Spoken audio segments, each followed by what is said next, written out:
Hi Angel Gang, it's Midnight Maven here, and I just wanted to deliver a special message because whenever I have an aha moment, I have to say it right away or else I'll lose it, regardless if there's somebody working hard and mowing the lawn, very conveniently. Let me lower this down.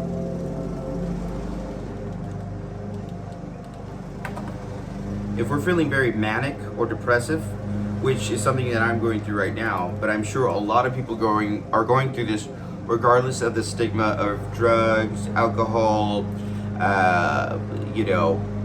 sort of black sheep things or whatever. So trying to stay very diplomatic on this topic. I just been informed by a TED Talk video, and it's fascinating. I know we all know about either manic or depressive, and that's usually what goes along with bipolar disorder. But going into that, they taught me, that manic breaks down to survival mode, and depression breaks down to recovery, and then the clinical terms for both of those are sympathetic, which is the manic side, the high energy side, and then parasympathetic. Yeah, parasympathetic is the other side, which is the recovery, rest, relaxation, depression. That's the downtime. Sympathetic is the go time. With the sympathetic, the more high energy one, that one is why somebody might experience a lot of pleasure and fulfill their desires, but they don't get joy, and they don't get contentment, and they don't get safety. They only get the thrill of the pleasure, but there is no solace, there's no solid ground, there's no trust, and that leads to a lot of community-based friendships, if you want to call them, or organizations or families even, networks, webs of networks that have no camaraderie, that have no witty repartee or anything like that. And also there's no rest for the sympathetic nervous system mode, and along with that comes with a lot of stress, anxiety, paranoia, and this comes from the limbic brain.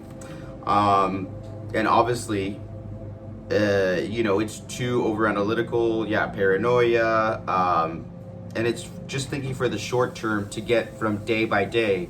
It's funny how that it's super analytical, but it's for the short term, and it's the thinking side of the brain.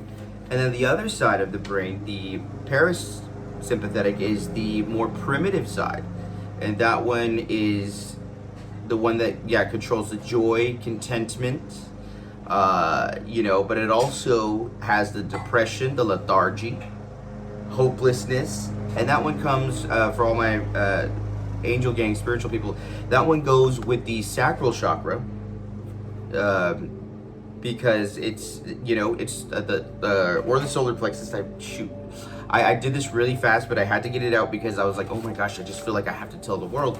Not that y'all don't already know, but the way that this gentleman put it into words, I want to not only connect it to my spiritual self, but also, it gives a little bit of science and a little bit of understanding.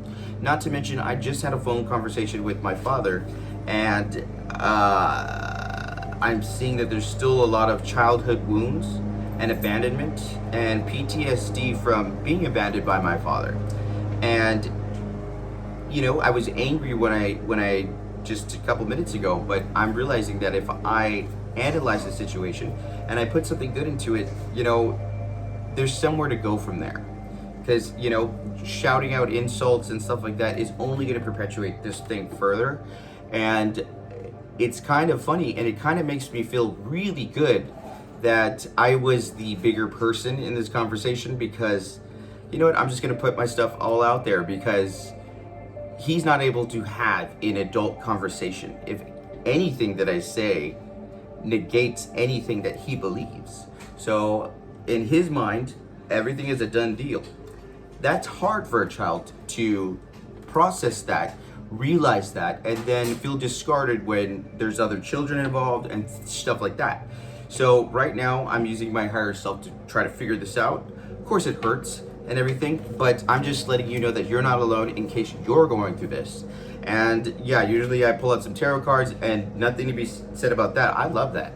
But let's just keep it real, and my message here to deliver to you is that we need to put our atomic nervous system back on track.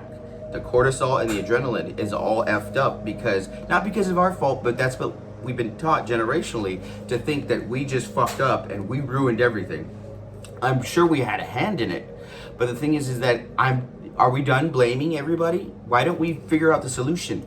Because the people that we should blame now are the people that are not trying to find the solution.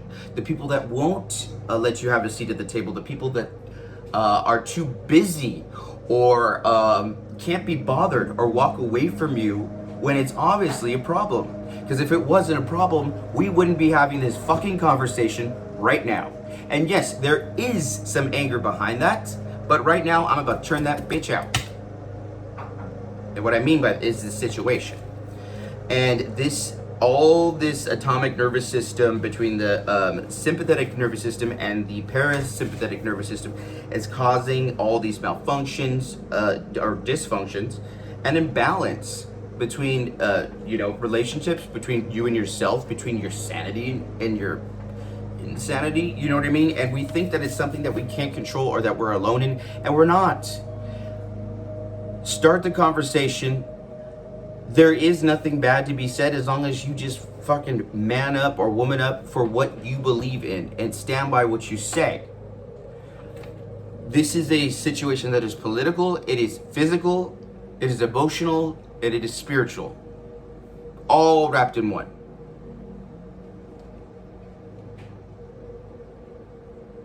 So I'm going to use that childhood trauma, which in therapy I will get rid of eventually, but I'm going to use it in a positive fashion to help somebody out there that maybe needs to hear it today. There's also a third nervous system that I looked up, and it says it's the enteric nervous system, ENS, and that is they call it the second brain, and that's a I'm gonna butcher this, gastrointestinal tract. Yeah, second brain, and I think that's the intuition, or the, when your stomach feels bad when you're in a shitty situation. And the fascinating part about the enteric nervous system is that it works independently of the brain and the spinal cord. So studies have shown that it is in this system it is operable with a severed vagus nerve, and the vagus nerve neurotransmits dopamine and serotonin.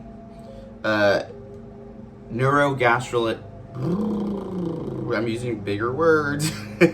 Neurogastrologists have studied this for a hot minute, because if that controls our dopamine and our serotonin, our happiness and our excitement and our thrills and chills and frills, then that is a second brain. And if it can operate independently of up here, then it truly is. And we need to see it more like that. So the H. pylori, whatever's in there, like all the bacteria that's in the stomach, we don't think about it much because the brain is in control. But oh my god, I almost poked my eye. The brain is in control, but also the stomach. Like whenever your stomach hurts, you have diarrhea, or you have constipation, or you shit out an alien or whatever, it's trying to tell you, hey bitch, I'm still here and I'm not okay with this. Your body is telling you something. What is your poop telling you? So there's a lot to be uncovered here. This is fascinating. And from a social standpoint, it's hard to get back into the swing of things, and to a boring, after you've been, like, say you're going to rehab or something. I just want to get rid of the stigma that it is your fault that you had to go to rehab. I'm not saying blame anybody else, but I'm saying blame the motherfuckers who throw it in your face. Punch them the fuck out, and then be on your way. I don't give a fuck, because I'm tired of it. They need to get dealt with. but then do something positive after that. But make sure you backhand them like a fucking pimp, because this shit is unacceptable. Unfucking acceptable. But yeah, let's get back into happy mode, which we learn to control our emotions. And that is one thing that I'm glad that I'm still working on, but I think I'm doing a pretty good job. When it needs to come out, it needs to come out.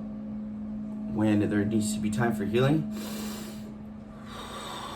and breathing and going back into that other mode, let's do it.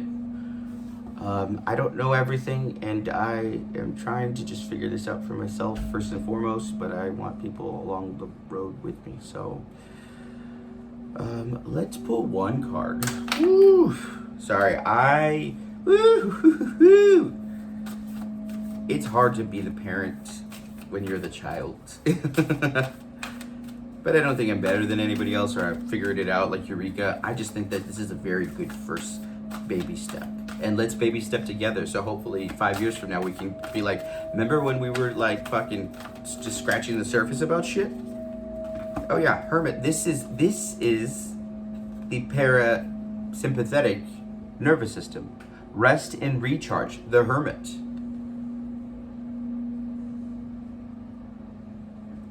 Nam-myoho Renge Kyo, Nam-myoho Renge Kyo. And She-Wolf, unleash the wild within. Fuck yeah. Okay, so this is totally awesome. This is what I just said. This is the parasympathetic. I can't say big words. No, but this is the parasympathetic nervous system going. This is the primal. There's a she-wolf in the closet when the new moon comes. Let it free. I love that. Primal. Calm.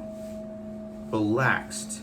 The whole goal is we want to be more like the parasympathetic than the sympathetic, because the sympathetic is too high and intense, and we've gotten used to being in the survival mode of sympathetic nervous system, and it's burning us out. You can also be burnt out the other way with depression and everything, but do that boring life for a little bit and find a good support system.